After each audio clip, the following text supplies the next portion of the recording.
হচ্ছে ভোলা মাছের ঝাল।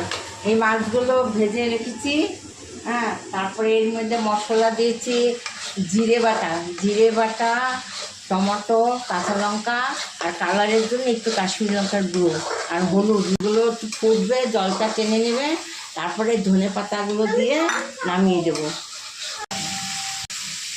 ভোলা মাছ রেডি হয়ে গেছে। এই দেখুন, ধনে পাতাটা পরে ছড়িয়ে দিয়েছি নামাবার পরে।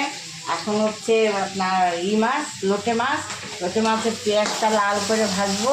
ভেজে এখানে আদা, রসুন, কাঁচা লঙ্কা সব বাটা আছে, এর মধ্যে দিয়ে দেবো। এই গ্রেভিটা করবো, করে তারপর মাছটা ছাড়বো।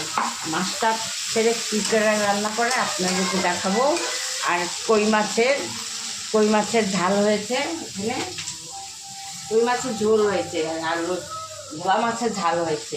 এই যে আজকে রান্না কমপ্লিট। ডাল, কই তেল, ভোলা মাছের ঝাল, লোটে মাছের ঝাল।